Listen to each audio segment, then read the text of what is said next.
attack this week here at Park Street Station, trying to get an idea of what it's like to be in Pakistan or Afghanistan. These drones that don't even have pilots in them go over, they try to target insurgents, and people that get on the wrong list with the CIA are killed. They try to kill them. Of course, they happen to get 20 or 30 other people that they didn't mean to get in the same time, and besides the people that they mean to get wouldn't be insurgents if we weren't occupying their land.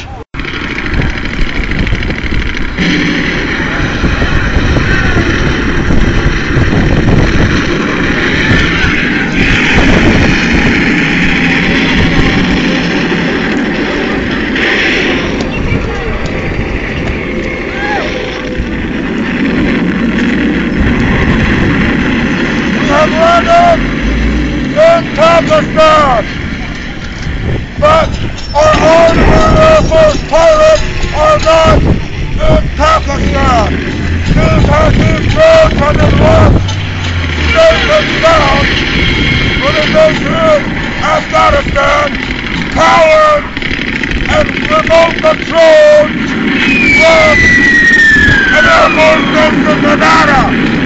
This way we keep our hands clean. No American casualties.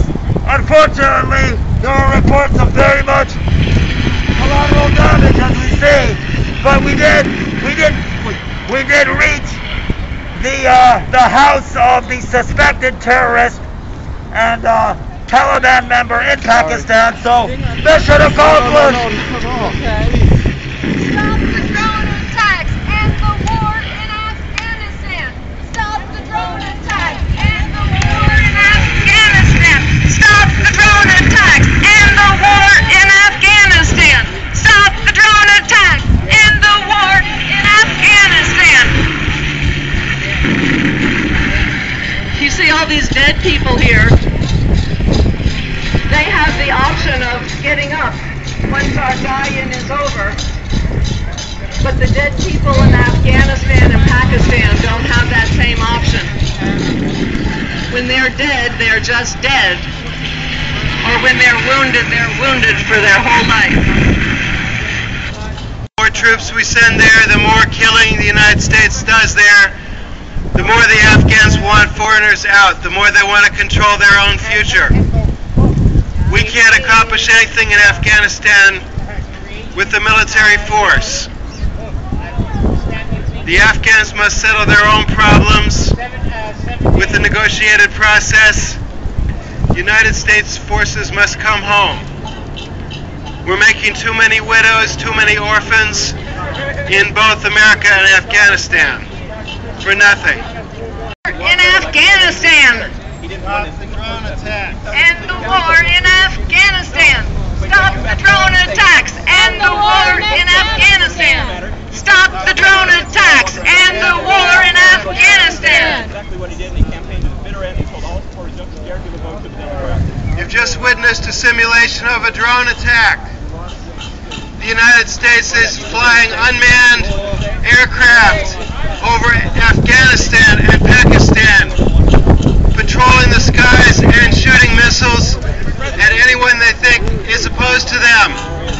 They're killing more civilians than the people who are resisting them. That policy will never work.